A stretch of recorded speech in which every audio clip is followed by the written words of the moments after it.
Olá, queridos irmãos. Bom dia, boa tarde, boa noite ou boa madrugada para quem está me ouvindo em diferentes horários. Que a graça do Senhor Jesus Cristo, o amor de Deus e a comunhão do Espírito Santo esteja com todos nós.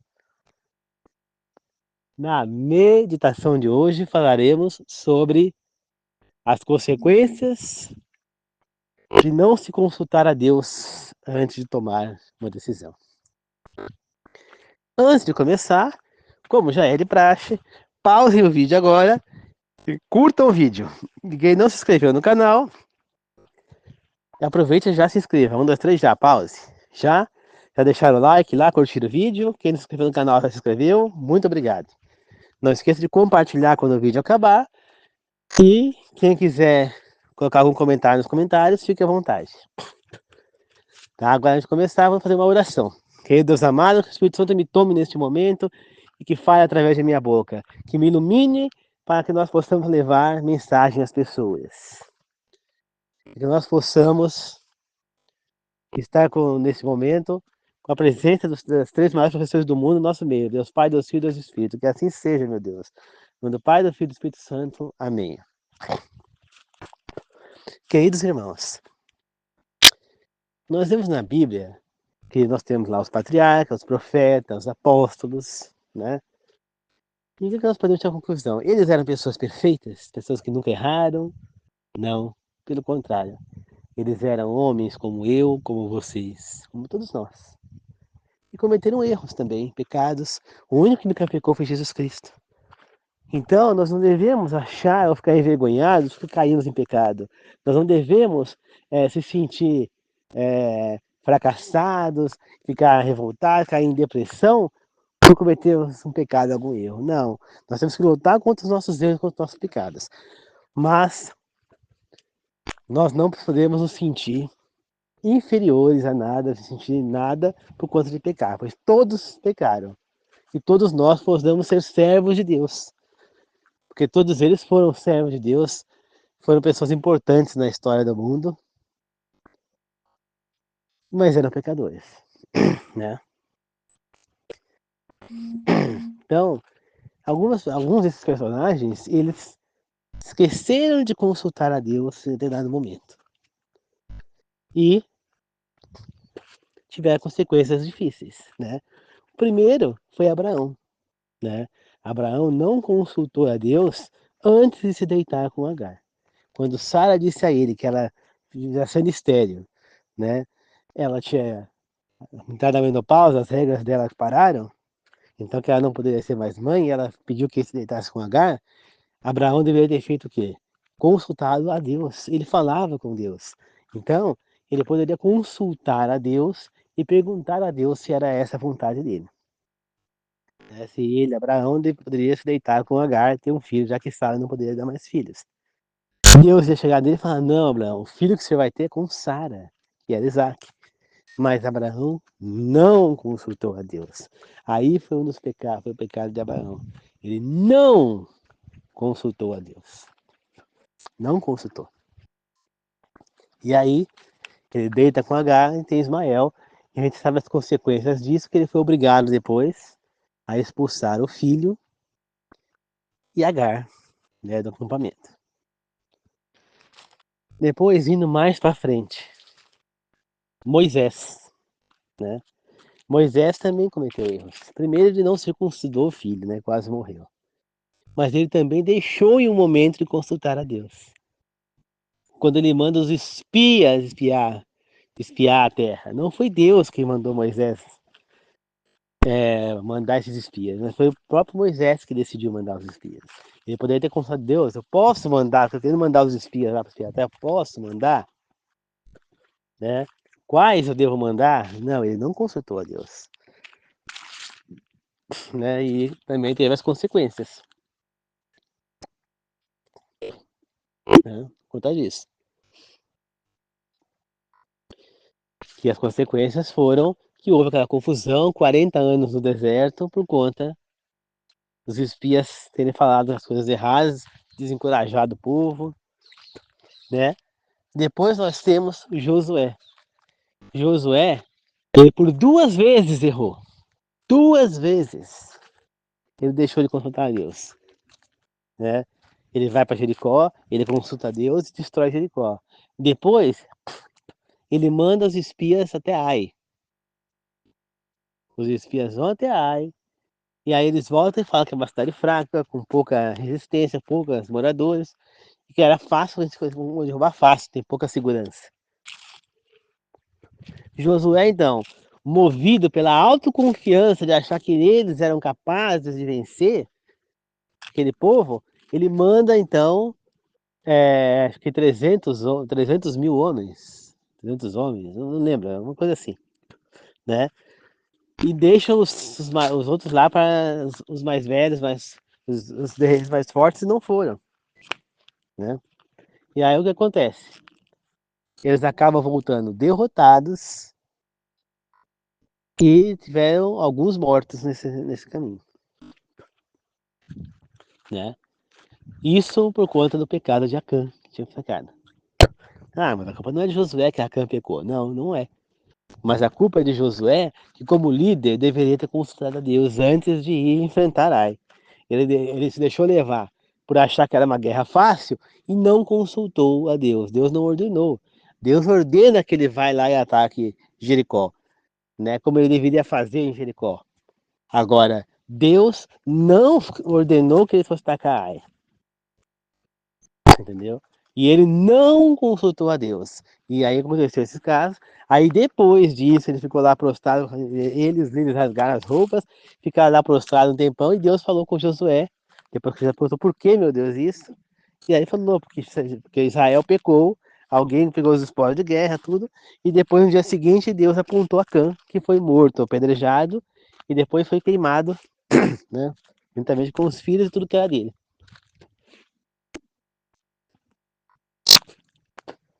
Você entendeu? Então, simplesmente, irmãos, é, Josué, ele foi o responsável. Acã também teve a sua responsabilidade por ter pecado. Mas o responsável pela derrota da guerra foi Josué. Porque ele era o líder e deveria ter consultado a Deus. Se ele tivesse consultado, Deus ia falar para ele: não, Josué, não mande os homens para lá, porque Israel está em pecado e eu não poderei ir junto e vocês serão derrotados. Então, mesmo com o pecado de Acã, somente Acã ia ser prejudicado com o seu pecado. E não outros que não tiveram a ver com o pecado de Acã.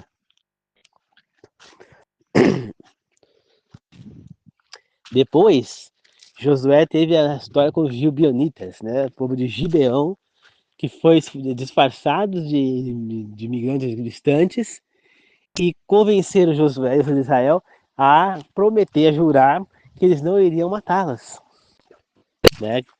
Que seriam servos, que não iriam matá-los. E Josué então aceitou pensando que aquele povo era realmente de longe quando eles falaram. Depois ele descobre que eram os gibeonitas que eram ali perto, que eles deveriam destruir. Só que como Josué eles já tinham jurado não matá-lo, eles não poderiam quebrar o juramento. Mas por que que eles foram enganados? Porque mais uma vez Josué não consultou a Deus. Né? Quando eles falaram isso, Josué deveria ter falado: espera, vou consultar a Deus. Né? Por exemplo, no caso das filhas de Zelofiade, né? Ele não tinha filhos e elas foram pedir para Moisés que, que que elas recebessem a parte delas da herança, a parte dele, que era do pai delas, que elas pudessem receber essa herança que era do pai delas, já que elas não tinham irmãos homens para receber. E naquela época era só os homens que recebiam a herança. E aí então Moisés foi, consultou a Deus e Deus então autorizou que elas recebessem essa herança, né? Claro, tinha uma condição, elas não poderiam casar com pessoas de outras tribos, da própria tribo, né? Isso a gente vê mais adiante. Mas Moisés não falou tudo bem. Ele foi consultar a Deus se podia. Depois, quando o pessoal de Ruben e Gad vão pedir para ficar nas terras lá do lado leste, lá do Jordão, antes de atravessar o Jordão, Moisés também consulta a Deus e Deus então autoriza que aquelas terras sejam dadas a eles. Moisés não aceitou sem consultar a Deus. Entendeu? E muitas outras vezes. Josué consultou a Deus para atacar Jericó e também os outros reinos, mas Josué falhou essas duas vezes. Ele não consultou e consequências vieram. Por conta deste erro de Josué, a maldição profetizada por Moisés caiu sobre tanto sobre Israel quanto o reino de Judá depois, né? Que Moisés profetizou bênção e maldição para o povo de Israel. Seria a bênção aconteceria se o povo de Israel seguisse a Deus o tempo inteiro. E a maldição se o povo de Israel se desviasse e adorasse as imagens, os deuses daqueles povos estavam sendo destruídos. Como Josué não pôde matar os gibeonitas e eles passaram a viver no meio do povo de Israel, esses gibeonitas fizeram com que Israel pecasse, caísse em pecado. Compreende? E eles caíram em pecado. Então, por conta deste Josué, a maldição acabou entrando em Israel. Se ele tivesse consultado a Deus, aqueles povos teriam sido destruídos, aquele povo de gibeonitas, e muito provavelmente Israel não ia ter caído em pecado. Né? Então, olha só como um erro pode não só atingir você, mas outras pessoas. Vamos mais para frente, Davi não consultou a Deus na hora de carregar a Arca da Aliança de onde estava para Jerusalém.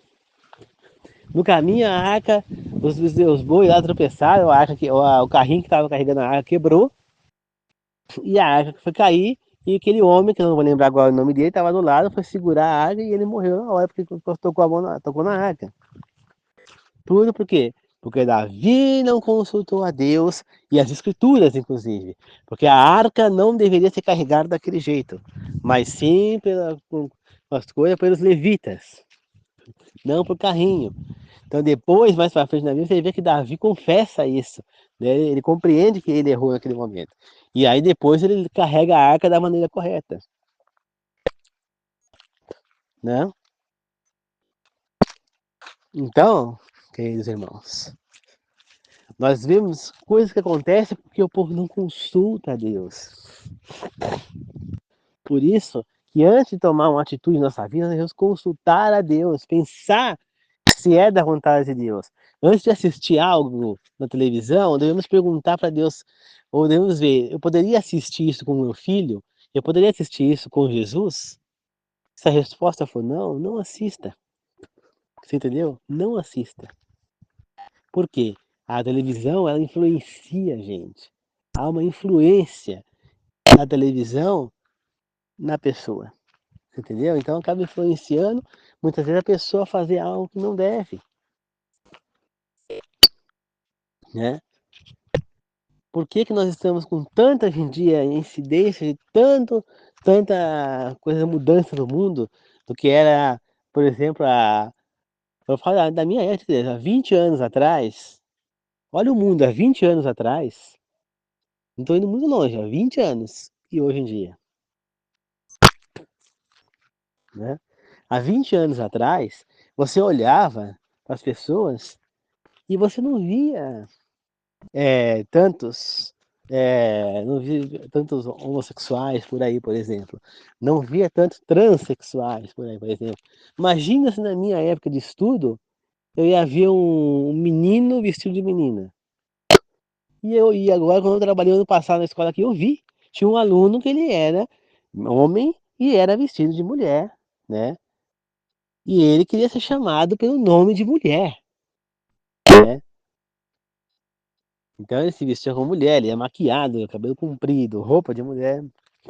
Mas o pai dele e a mãe não aceitavam que ele fosse chamado pelo nome de mulher.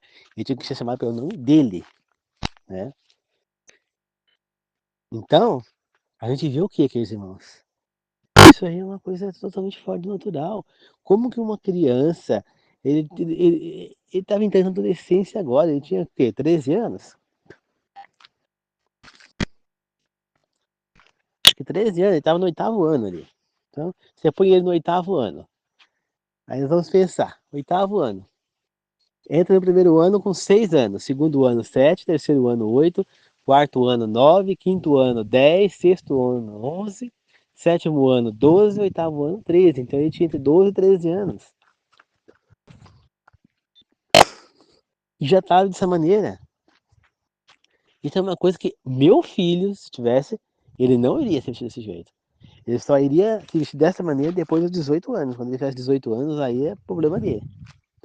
Mas enquanto ele tivesse menor de idade, ele ia se vestir como homem, se ele fosse um homem. Ou se fosse uma mulher, como uma mulher.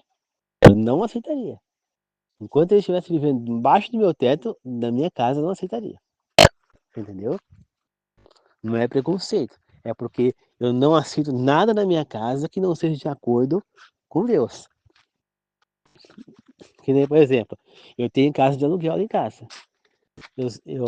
Só que aquelas casas, elas ainda pertencem a meu pai. Mesmo que a casa seja do meu nome, vai ser minha. Mas é como se fosse dele. Mas na hora que ele não estiver mais aqui, eu não vou tolerar nada desse tipo de coisa lá em casa. Nada. Entendeu? Se eu souber, eu peço a casa. Não vou tolerar nem homossexualidade lá. Não vou tolerar fornicação. Então ninguém vai levar namorado, né? Nem ficante, muito menos ficante. Entendeu? Só vai poder ir lá, pessoas que são casadas, vão ter que me mostrar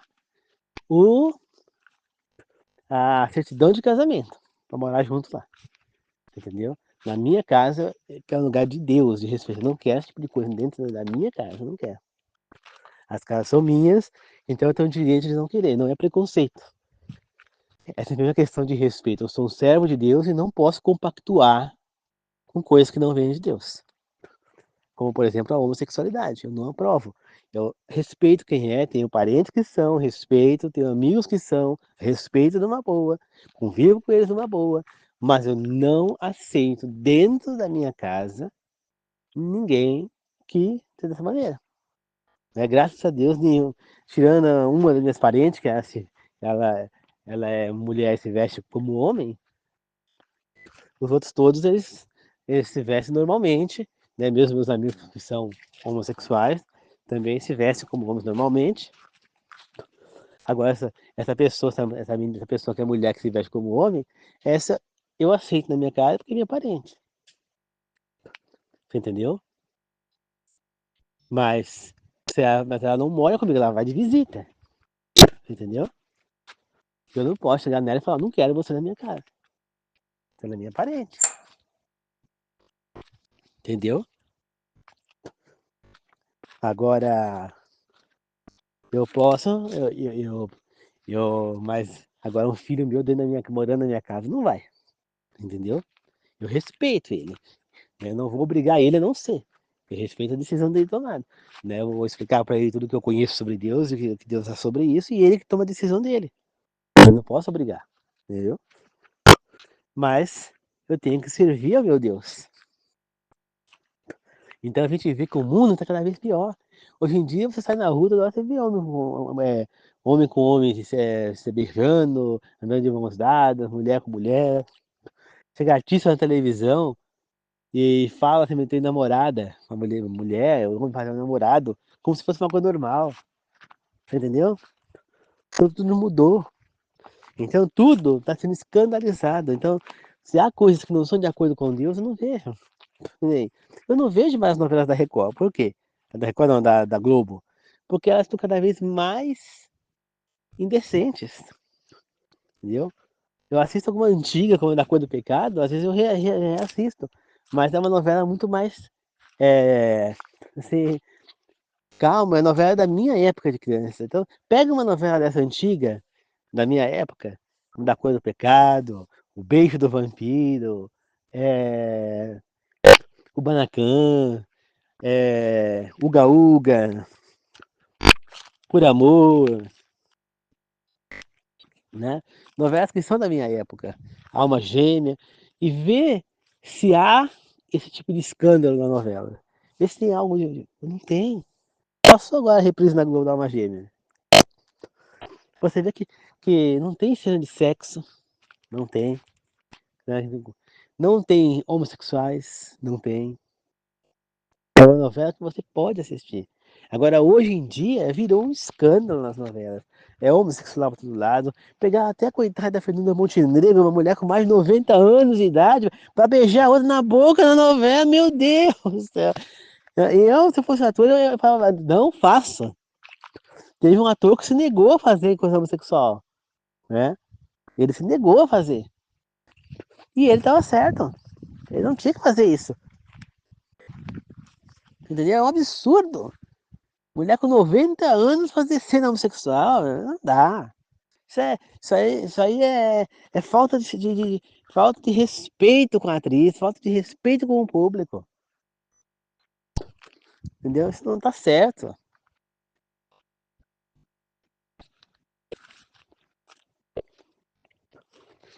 Entende, queridos irmãos? Não está certo. Nós precisamos entender que nós temos que fazer o que é da vontade de Deus. Nós temos que servir a Deus. Não adianta você falar, eu gosto de Deus, eu amo a Deus, mas você não segue a Deus. Nós estamos vivendo, nós estamos no meio do conflito cósmico, ou do grande conflito, como quiser chamar. Que é a guerra entre Satanás e seus anjos,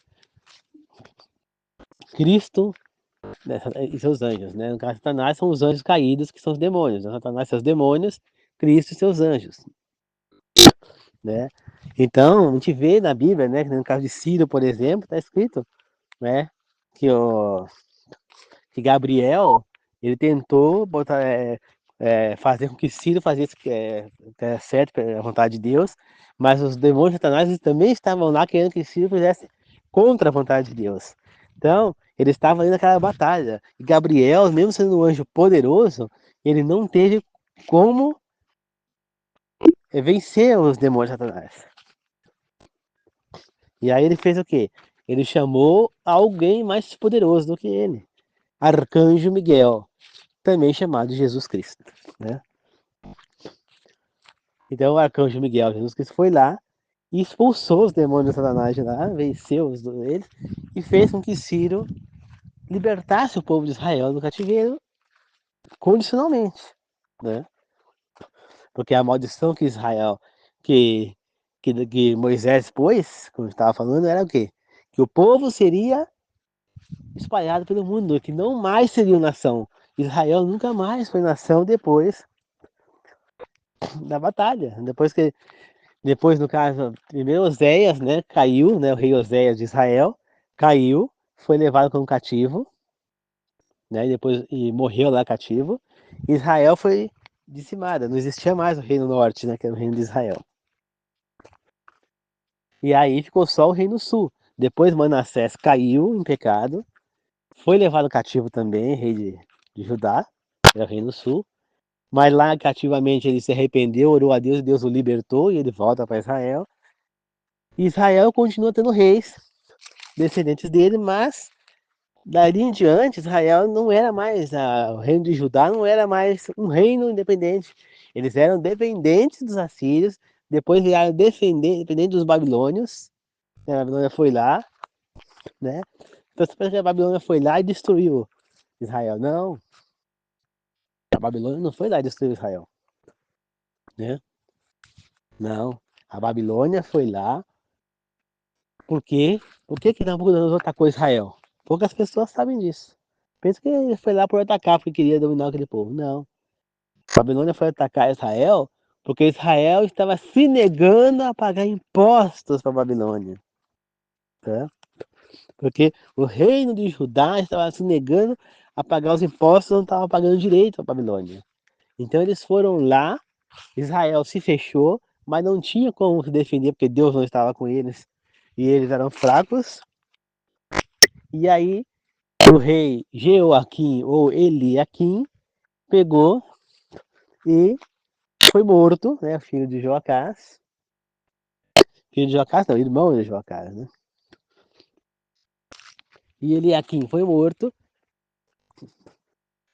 E aí Joaquim, que era o seu filho, foi levado cativo na Babilônia, e o seu irmão de Eliaquim, ou de Jeoaquim, tio de Joaquim, é quem ficou como rei ali, pagando tributo para a Babilônia.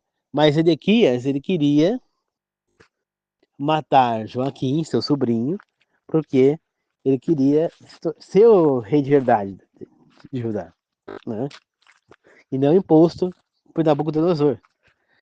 E ele então arma para Nabucodonosor pensar que Joaquim é que estava tramando, querendo retomar o poder de Judá. Usa o selo de Joaquim e tudo mais. Porém, quando Nabucodonosor está prestes a condenar Joaquim à morte, chega um emissário de Judá e fala para Nabucodonosor que quem estava armando tudo era Zedequias, que Joaquim não tinha culpa de nada. Então ele vai lá, ataca Jerusalém de novo, destrói o resto que sobrou, destrói o templo dessa vez, traz Zedequias cativo e os seus filhos e põe outro pessoa lá de rei, lá de governador, né, de Judá. E ao chegar na Babilônia, Zedequias vê os filhos serem mortos, como a última coisa que ele viu, e logo em seguida o próprio Nabucodonosor segue Zedequias com as próprias mãos, né? E ele então morre, né? Zedequias morre e né? Morre não, ele fica cego, né? E morre cativo lá, preso, cego. A última coisa que ele viu foi os filhos serem mortos. Então, e eles continuam cativos. Depois eles viram cativos dos Medo-Persa, depois dos gregos e por último dos romanos, né? Eles nunca mais foram reis, foram livres. Assim como estava dizendo a maldição. Israel foi, a parte de Israel foi dizimada, né? Nunca mais teve, foram espalhados pelo mundo. E a parte de Judá que existe até hoje, né? Mas nunca mais eles foram um reino, quanto disso. Então tudo isso veio lá do erro de Josué, né? Então a gente vê que antes de tomar uma atitude, nós devemos consultar a Deus, né? Se é da vontade dele. Se não, nós podemos cometer erros, porque nós somos falhos. Mas Deus enxerga mais do que a gente. Se esses homens tivessem consultado a Deus, não teriam sofrimentos causados para eles e para outras pessoas também, né?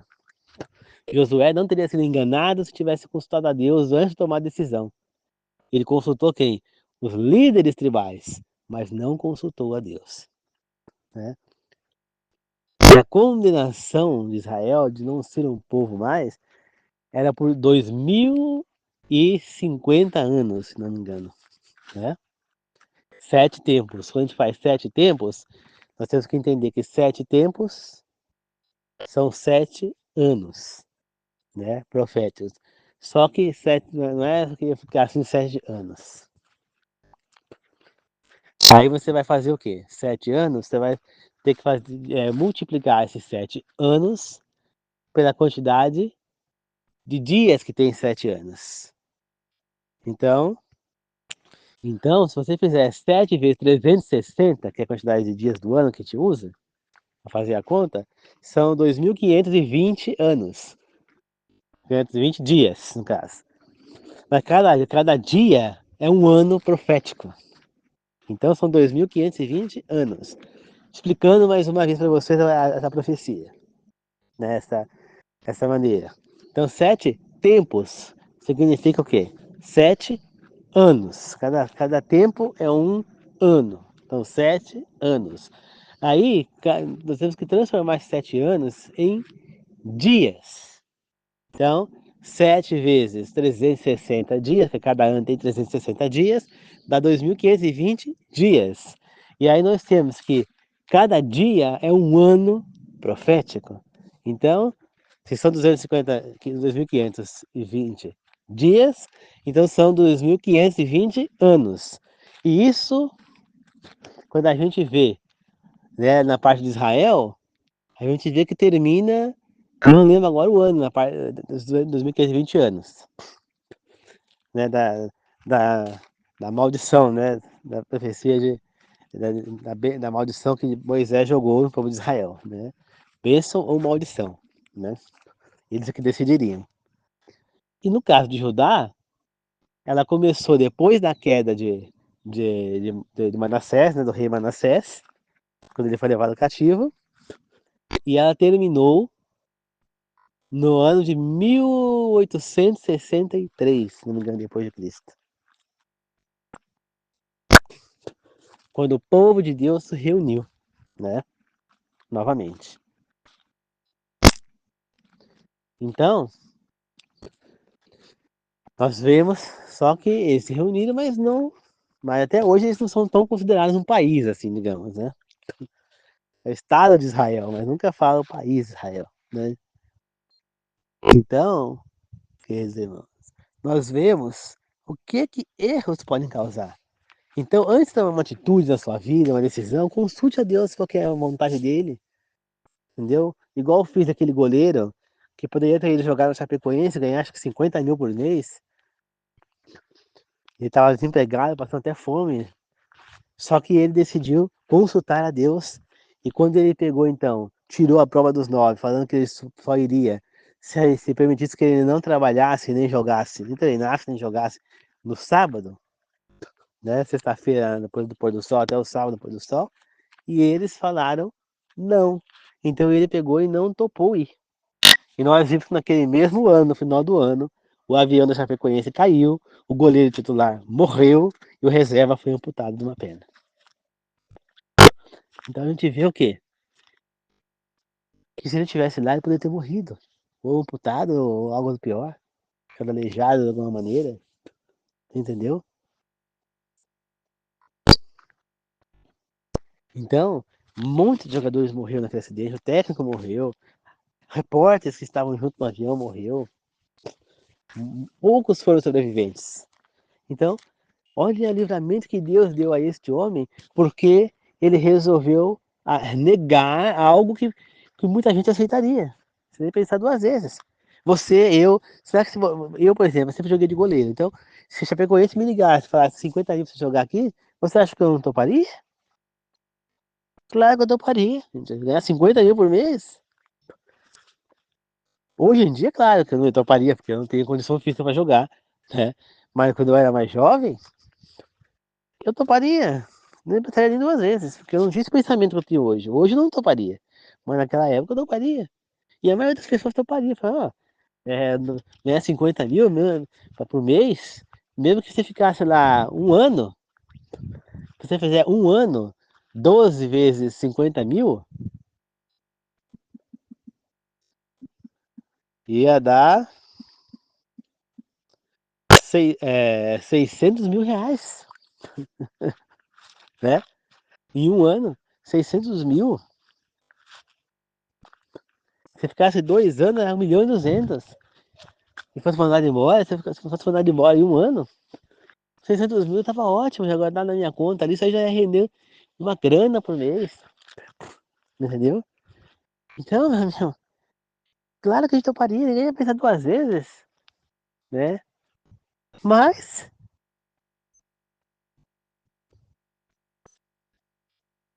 nós temos que pensar, não é? Temos que pensar. Olha o destino desses jogadores que estiveram lá. Se esse goleiro tivesse ido. Então, se eu tivesse ido, você tivesse ido, talvez a gente estivesse mortos hoje em dia. Então nós temos que pensar, tomar uma atitude antes de ir. Não é porque o salário vai ser bom, não é porque a empresa é uma empresa multinacional. Será que é isso que a gente quer? Né? Que nem, por exemplo, o meu primo. Ele estava trabalhando e tá até hoje, né? Trabalhando numa multi internacional. Então ele trabalhava, né? Ele morava aqui em Guarulhos, e ele estava sempre viajando para a Índia, para a África, para os Estados Unidos, para o Canadá, para o México, para a Europa, a trabalho, né? A empresa mandava ele lá para esses lugares. E aí chegou um belo momento, a empresa convidou ele para trabalhar na sede da empresa no Canadá. E ele teria que mudar para lá. Ele não conhecia ninguém, né? Ele não tinha família, a família dele, tudo aqui de São Paulo, tudo aqui de Guarulhos, São Paulo, tem minha tia em Paraty, outro tio em Fernandópolis, mas parente nosso, nenhum lá. Nem da parte da mãe dele, também não tinha. Ele tinha 3 filhos. Tinha o caçula, que tá ainda na fase de alfabetização, tem os 2 mais velhos que já estão mais na parte da adolescência,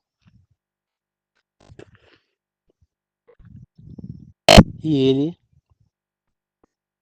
foi pro Canadá. A esposa aceitou ir com ele e eles foram, né? Deu certo para ele, né? Ele tá vivendo bem lá. Só que a gente sabe que no Canadá, nos Estados Unidos, nós temos um padrão de vida muito alto. Por exemplo, se ele cair doente lá, ele vai ter que vender até a casa para pagar, porque lá não tem convênio, lá não tem plano, não tem SUS, lá é tudo particular, é tudo pago, entendeu? A mãe dele tava lá com ele, né? E ela pegou, veio embora no começo de outubro. Quando foi no meio de outubro, logo depois que ela chegou aqui de volta, ela começou a passar mal, começou a ter mal-estar. A irmã dele levou a mãe no hospital, e aí depois ela passou mal de novo, levou a mãe de novo no hospital, aí ela pegou e levou a mãe pra casa dela, vai ficar na casa dela, porque ela não tava bem. Aí, aí pegou ela começou a piorar mais, aí levou ela para o hospital a terceira vez, ela ficou internada e não saiu mais, entendeu? E pouco tempo depois ela fez aniversário lá internada, tudo, e depois ela morreu,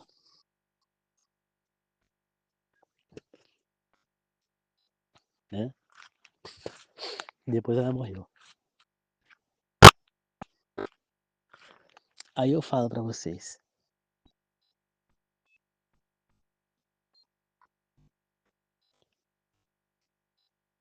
se ela tivesse adoecido e morrido lá, você sabe a dor de cabeça que teriam a ele e os irmãos? A grana que eles iam pagar do hospital lá. Ia ser uma fortuna. Depois a grana que eles teriam que pagar para transportar o corpo dela para o Brasil, porque ela tem que ser enterrada no Brasil, porque ela era brasileira. Entendeu? Tem negócio de patriotismo. Entendeu? É uma grana para transportar. Então isso ia dar uma confusão tão grande, ia demorar às vezes, até mês para conseguir trazer esse corpo para cá. Você entende? E ele ia gastar o que não tinha para trazer esse corpo para cá. Você entende?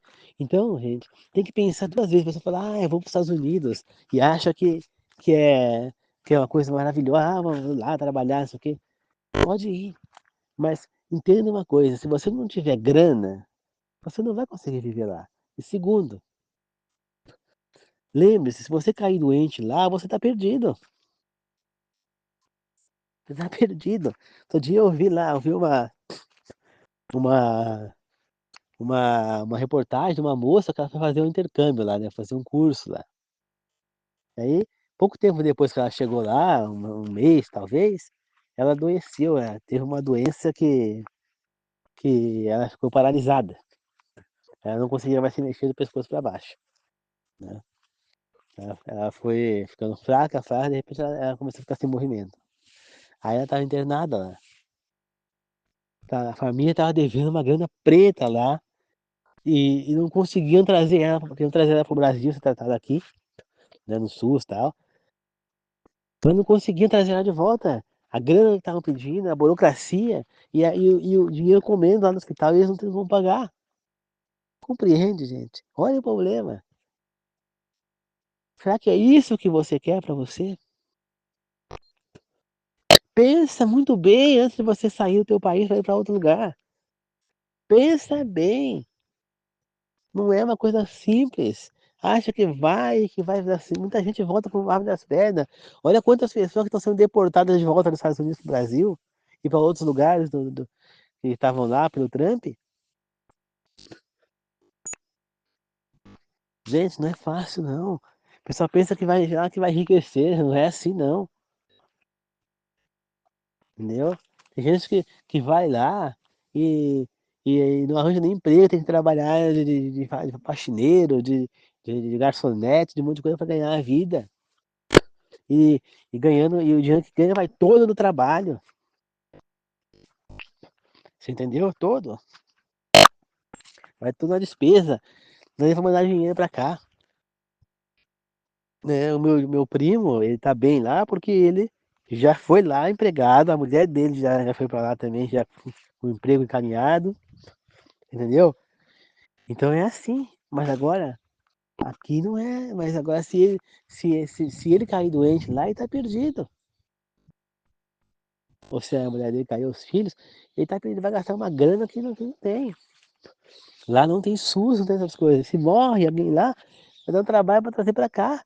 Então é muito complicado, gente. Muito complicado. Entendeu? Toma cuidado com a sua decisão. Antes de tomar qualquer decisão na nossa vida, nós devemos pensar. Como eu já dei exemplos aí, você não tem que escolher um trabalho pelo que você vai ganhar. Não, você tem que olhar se aonde que é esse trabalho, se é de fácil acesso para você, quanto tempo você vai demorar para ir para o trabalho para voltar, quanto do dia você vai perder. Então, você tem que trabalhar 8 horas por dia. E no máximo 2 horas vão para você ir ao trabalho e vão para voltar. São 10. Com 8 horas que você vai dormir, são 18 horas. Ou seja, de 24 horas sobra 4 para você usar o dia. Né? 4 não, 6, né? 18 sobra 6. 6 horas para você usufruir do dia. Tá ótimo, você tem que viver. Nós não podemos, a Bíblia é muito clara. Salomão nos ensina a não viver para trabalhar, trabalhar para viver. Tá certo, queridos irmãos? Então, vamos pensar antes de escolher um emprego. Não é porque você vai ganhar bem, não é porque é uma empresa boa, não. A localização é importante. Olha onde você mora, onde é a empresa, quanto tempo você vai demorar para chegar. Entendeu? Às vezes é mais fácil você ganhar um pouco menos e trabalhar mais perto de casa do que ganhar mais e trabalhar longe. Compreende? Que nem, por exemplo, eu. Se eu tenho a opção de pegar 4 aulas, pegar 2 salas aqui no Benedito Souza Lima, que é 3 quilômetros daqui, e pegar 6 salas lá no Washington Luiz, em Mogi, qual você acha que eu vou preferir? Lá ou aqui? Claro que eu ia dar prioridade para essas 2 aulas daqui. Por quê? As 2 salas daqui. Porque é perto da minha casa. Eu vou lá em 5, 6 minutos eu vou e volto. Agora, lá no centro eu vou demorar 1h05 para ir, 1h05 para voltar. Você entendeu? Vou ter que pegar a estrada à noite. Aqui é mais tranquilo, mais perto. Não tem que pegar a estrada, é só assim, a rua daqui que é sem movimento. Compreende, queridos irmãos? É claro que eu vou pensar também no ponto de vista que como é que fala? Ai, deu branco. Que no caso, no meu caso como professor, eu sou obrigado a pegar pelo menos 20 aulas, senão eu perco as aulas que eu peguei. Então, é claro que eu iria dar prioridade para aquela escola, de pegar algumas aulas lá, mas eu também ia querer pegar aula aqui. Ia pegar uma parte dessa aula aqui e uma parte lá. Para completar a minha carga, tem que ser no mínimo 20 aulas. Mas se não tivesse essa cláusula, no mínimo 20 aulas, eu pegaria só aqui. Você entende? Então, eu tenho que ver o que é melhor para mim. Não é o dinheiro que eu vou ganhar. Não. É o que é melhor para minha vida. Eu vou viver ou vou só trabalhar? A vida não é trabalhar dia e noite, não. Nós temos que trabalhar? Sim. Temos que fazer as coisas? Sim. Mas não o dia inteiro. Não só trabalhar. Conheço pessoa que vai para casa, trabalha, vai para casa só para dormir, depois volta para trabalhar de novo, vai dormir e só vive no fim de semana. Isso não é vida. Ninguém pode viver assim. Isso não é vida. Não é. Não é vida. Tá certo, queridos irmãos? Então vamos aprender a viver. Nós temos que viver, não só trabalhar. Nós temos família, temos que conviver com nossos filhos, os nossos filhos crescem, a infância é muito rápida, são só 18 aninhos ali e acabou. Então nós temos que conviver com nossos filhos, curtir cada fase. O neném, depois o primeiro aninho, depois ele começa a engatinhar, depois começa a andar, começa a falar as primeiras palavras, vai crescendo, vai sendo amoroso, carinho. Você tem que estar ali brincando com a criança, rolando no chão com teu filho, depois ele já está com 2, 3 anos, quase começa a rolar no chão, a brincar, com 5, 6 anos, tá ali vivendo. Depois, com 6, 7 anos, ele já vai começar a ser alfabetizado, você vai orientá-lo nessa alfabetização. É isso que é viver. Você tem a sua esposa, no caso você homem, você mulher, seu marido, você tem que viver para ele também. Então você tem que pegar um dia, falar para sua mãe ou para sua sogra, vai lá em casa, fica lá em casa com meus filhos, que hoje eu vou sair com a minha esposa, vai almoçar fora, vai no cinema com ela. E tem dia que tem que ir no cinema com a família inteira. Entendeu? Seja romântico, entendeu? Tem que viajar nas férias, tem que viver. A vida não é só trabalho, gente. Tem gente que vira o ano sem pegar férias. Isso é um absurdo, a pessoa precisa curtir. Se você viver só para trabalhar, você pode ter certeza, você vai perder os seus filhos, vai perder o crescimento deles, vai perder a sua esposa porque ela vai te abandonar, porque ninguém aguenta viver abandonado. Porque é assim que a sua esposa vai ser. Como é que você se sentiria, você mulher, você homem, que estão me ouvindo, se o seu cônjuge saísse para trabalhar e ficasse o dia inteiro, todos os dias trabalhando, só sábado, domingo que não, ou só no domingo que não, ou só no sábado que não, um dia só na semana, que não pegasse férias, o tempo inteiro só trabalho, só trabalho. Tem casamento que resista a isso? Não vai ter, gente. Porque o casamento precisa do carinho, da convivência, tem que estar ali, a família. É que tempo que você vai ter se você só pensa em trabalho? Compreende, queridos irmãos? Então, antes de tomar a atitude de uma escolha, consulte a Deus. Assim como Josué consultou várias vezes, Moisés consultou, Abraão consultou. Não faça como eles nos momentos que não consultaram. É para consultar sempre. Tá bom, queridos irmãos? Então é isso. Vamos para uma oração de encerramento. Querido Deus amado, muito obrigado por mais essa meditação, que nós possamos absorver, aprender, ouvir atentamente, absorver e aprender e pôr em prática em nossa vida tudo que aprendemos hoje. Que possamos, toda vez que formos tomar uma atitude em nossa vida, consultar a Ti, Senhor. Para que possamos tomar a melhor atitude e que seja melhor para a nossa vida. Que possamos fazer o que é certo, meu Deus. Que possamos estar sempre de acordo com a Sua vontade e não cometer os erros dos nossos antepassados que não consultaram e tiveram consequências terríveis. Que assim seja. Senhor, muito obrigado a todos. Muito obrigado, meu Deus. Que abençoe as pessoas que estão me ouvindo e as que estão inscritas no meu canal. E todas aquelas pessoas que estão no meu canal, que estão trabalhando nesse momento, que possam chegar em casa em segurança. Que assim seja. Amém. Obrigado, queridos irmãos. Que a graça do Senhor Jesus Cristo, o amor de Deus, a comunhão do Espírito Santo seja com todos nós. Que assim seja. Eu oro, agradeço e glorifico. Amém. Obrigado, queridos irmãos. Até mais.